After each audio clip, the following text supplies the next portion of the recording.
Hello, Arnett. It's time to read the Bible.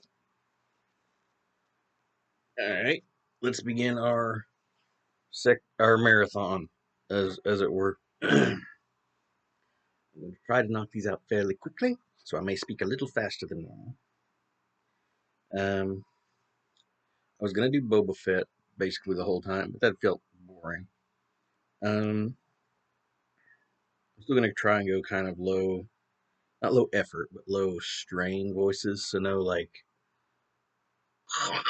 what voices and no super high voices, but I can do the lower voices pretty easily. So I'm going to try a variation of Tim Curry. Um, I usually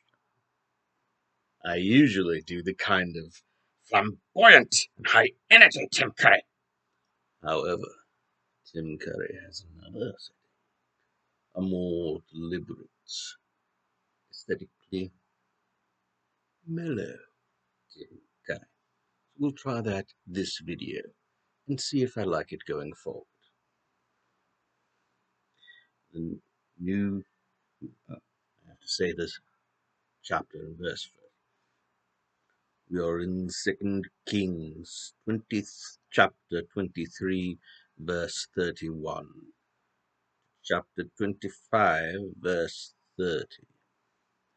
The new king of Judah, Jehoaz, his age when he became king, 23 years old. Length of his reign, 3 months in Jerusalem. His mother's name, Hamutal, the daughter of Jeremiah of Libnah. Character of his reign, evil like the other kings who had preceded him. And I think I've dialed in the voice a little. Let's speed up a bit. Pharaoh Necho jailed him at Riblah in Hamath to prevent his reigning in Jerusalem, and he levied a tax against Judah totaling $230,000. The Egyptian kings had chose Eliakim, another of Josiah's sons, to reign in Jerusalem, and he changed his name to Jehoiakim. Then he took King Jehoaz to Egypt, where he died. Jehoiakim taxed the people to get the money that the Pharaoh had demanded. The new king of Judah, Jehoiakim, his age when he became king, 25 years old. Length of his reign, 11 years in Jerusalem. His mother's name is Zebediah, daughter of Pedaiah of Ruma. Character of his reign, evil. Like the other kings who had preceded him. During the reign of King Jehoiakim, King Nebuchadnezzar of Babylon attacked Jerusalem. Jehoiakim surrendered and paid him tribute for 3 years, but then rebelled, and the Lord sent bands of Chaldeans, Syrians, Moabites, and Ammonites against Judah in order to destroy the nation, just as the Lord had warned through the prophets that he would. It is clear these disasters befell Judah at the direct command of the Lord. He had decided to wipe Judah out of his sight because of the many sins of Manasseh, for he had filled Jerusalem with blood, and the Lord would not pardon it. The rest of the history of the life of Jehoiakim is recorded in the annals of the kings of Judah. When he died, his son Jehoiachin became the new king.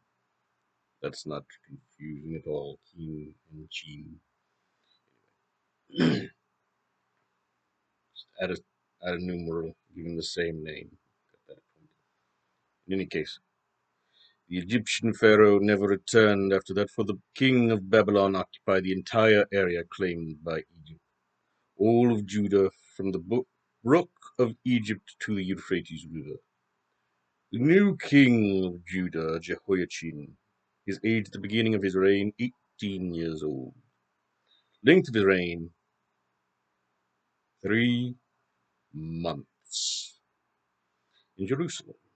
Name of his mother, Nehushta, daughter of Elnathan, a citizen of Jerusalem. I suppose there is no point in putting a characteristic of his reign, as it was only 3 months.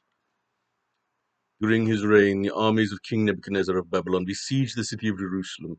Nebuchadnezzar himself arrived during the siege, and King Jehoiachin all his officials, and Queen Mother surrendered to him. The surrender was accepted, and Jehoiachin was imprisoned in Babylon during the 8th year of Nebuchadnezzar's reign. The Babylonians carried home all the treasures from the temple at the royal palace, and they cut apart all the gold bowls which King Solomon of Israel had placed in the temple at the Lord's direction. King Nebuchadnezzar took 10,000 captives from Jerusalem, including all the princes and the best of the soldiers, craftsmen, and smiths. So only the poorest and least skilled people were left in the land. Nebuchadnezzar took King Jehoiachin, his wives and officials, and the queen mother to Babylon. He also took 7,000 of the best troops and 1,000 craftsmen and smiths, all of whom were strong and fit for war.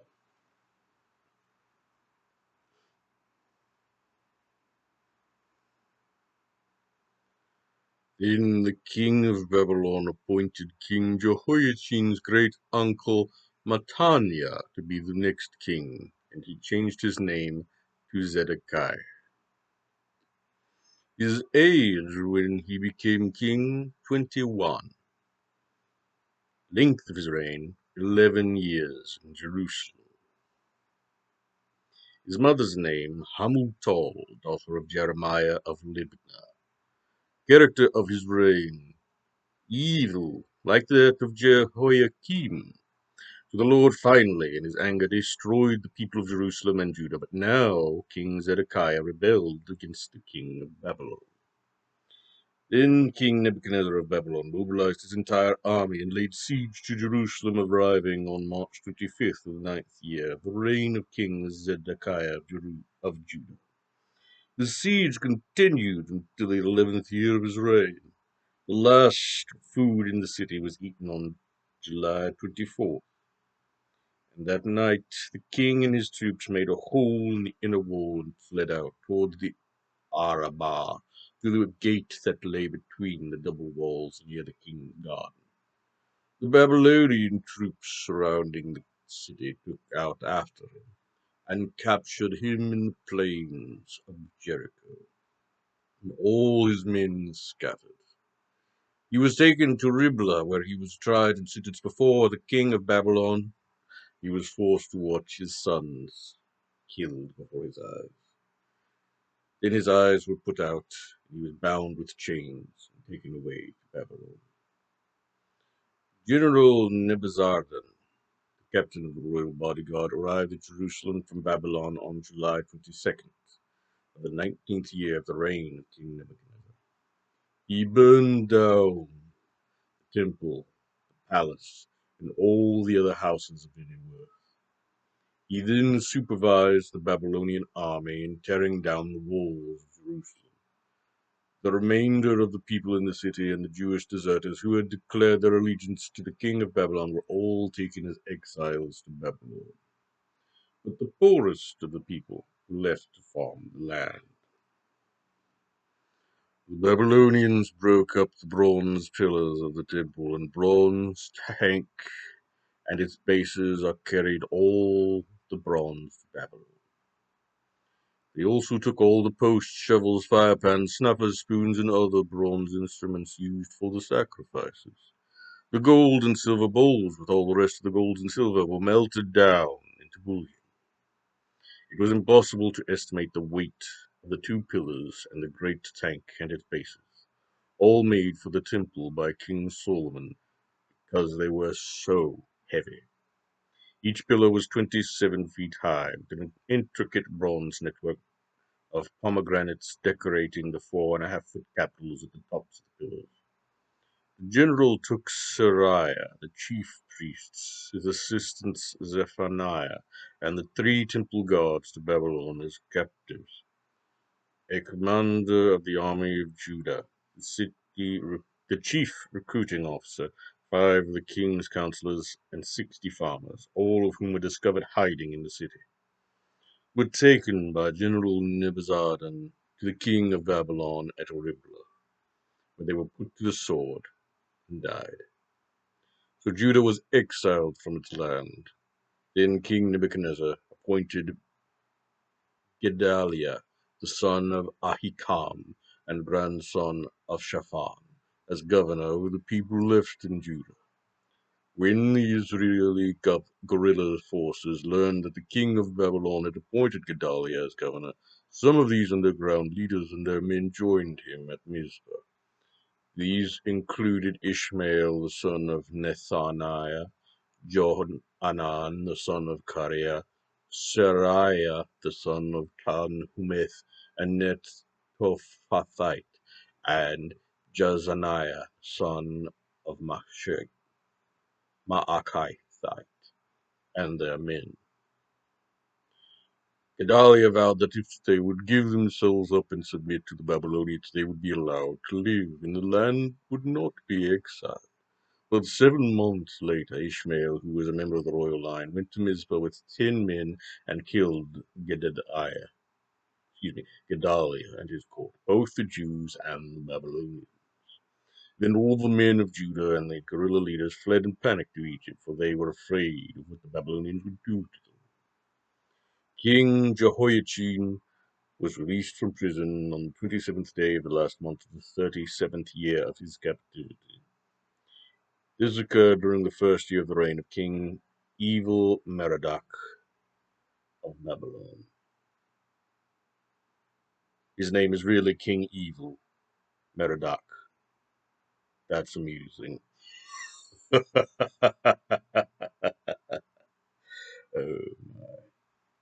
that tickled me for some reason. Anyway, he treated Jehoiachin kindly and gave him preferential treatment over all the other kings who were being held as prisoners in Babylon. Jehoiachin was given civilian clothing to replace his prison garb, and for as long as he lived, he ate regularly at the king's table. The king also gave him a daily cash allowance for the rest of his life. Now we move on to Acts chapter 22:17 to chapter 23, verse 10. One day after my return to Jerusalem, while I was praying in the temple, I fell into a trance and saw a vision of God saying to me, "Hurry, leave Jerusalem, for the people here won't believe you when you give them my message." "Lord," I argued, "they certainly know that I am imprisoned and beat those in every synagogue who believed on you. And when your witness Stephen was killed, I was standing there agreeing, keeping the coats they laid aside as they stoned him. But God said to me, 'Leave Jerusalem, for I will send you far away to the Gentiles.'" The crowd listened until Paul came to that word. Then with one voice they shouted, "Away with such a fellow! Kill him! He isn't fit to live." They yelled and threw their coats in the air and tossed up handfuls of dust. So the commander brought him inside and ordered him lashed with whips to make him confess his crime. He wanted to find out why the crowd had become so furious. As they tied Paul down to lash him, Paul said to an officer standing there, "Is it legal for you to whip a Roman citizen who hasn't even been tried?" The officer went to the commander and asked, "What are you doing? This man is a Roman citizen." So the commander went over and asked Paul, "Tell me, are you a Roman citizen?" "Yes, I certainly am." "I am too," the commander muttered, "and it cost me plenty. I am a citizen by birth." The soldiers standing ready to lash him quickly disappeared when they heard Paul was a Roman citizen, and the commander was frightened because he had ordered him bound and whipped. The next day the commander freed him from his chains and ordered the chief priests into session with the Jewish council. He had Paul brought in before them to try to find out what the trouble was all about. Gazing intently at the council, Paul began, "Brothers, I have always lived before God in all good conscience." Instantly Ananias, the high priest, commanded those close to Paul to slap him on the mouth. I think I mispronounced the high priest's name. It's Ananias. Ananias. It's a little difficult to say in this accent. Paul said to them, God shall slap you, you whitewashed pigpen. What kind of judge are you to break the law yourself by ordering me struck like that? Those standing near Paul said to him, Is that the way to talk to God's high priest? I didn't realize he was the high priest, brothers, Paul replied, for the scriptures say, Never speak evil of any of your rulers. Then Paul thought of something. Part of the council were Sadducees, and part were Pharisees. So he shouted, Brothers, I am a Pharisee, as were all my ancestors, and I am being tried here today because I believe in the resurrection of the dead. This divided the council right down the middle, the Pharisees against the Sadducees. For the Sadducees said there is no resurrection or angels or even eternal spirit within us. But the Pharisees believe in all these. So a great clamor arose. Some of the Jewish leaders jumped up to argue that Paul was right. We see nothing wrong with him, they shouted. Perhaps a spirit or angel spoke to him there on Damascus Road.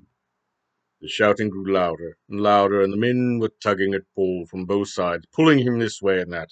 Finally, the commander, fearing they would tear him apart, ordered his soldiers to take him away from them by force and bring him back to their armory. The dial is wanting to go in different directions. Like, it's hard to stay on the, like, sultry Tim Curry. I don't know what else to call it. It's not my intent to be like that, but, like, it's wanting to, like, go down into the James Earl Jones and then up into, like, more of a nasally voice. It's hard to keep that exact tone. Maybe that's why Tim Curry jumps around so much. He can't control his own voice. Sorry, I don't. I always get annoyed at myself for jumping off. But anyway, that was the end of the axe reading. So I can take a moment to recover. Well, let's see. We start back at the Tim Curry voice that I usually do, and then bring it down. All right, I think we're back. Psalm chapter 2, verse 1 through 12. What fools the nations are to rage against the Lord! How strange that men should try to outwit God! For a summit conference of the nations has been called to plot against the Lord and his Messiah, Christ the King.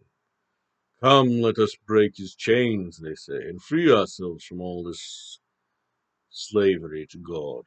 But God in heaven merely laughs. He is amused by all their puny plans, and then in fierce fury he rebukes them and fills them with fear. For the Lord declares, This is the king of my choice, and I have enthroned him in Jerusalem, my holy city. His chosen one replies, I will reveal the everlasting purposes of God, for the Lord has said to me, You are my son. This is your coronation day. Today I am giving you your glory. Only ask, and I will give you all the nations of the world. Rule them with an iron rod. Smash them like clay pots. O kings and rulers of the earth, listen well, there's time. Serve the Lord with reverent fear. Rejoice with trembling. Fall down before his son, and kiss his feet before his anger is roused, and you perish. I am warning you, his wrath will soon begin. But oh, the joys of those who put their trust in him. Next we move to Proverbs, chapter 18, verse 13. What a shame, yes, how stupid, to decide before knowing the facts. I felt those two readings felt very pertinent to today. I mean, the whole book is pertinent, but especially those two. In any case, we have finished Second Kings. We will move on to Chronicles next. I can't think of anything particularly relevant to add to any of those verses, but it is. I hope you enjoyed. I hope you were edified, as always. And always, God bless you.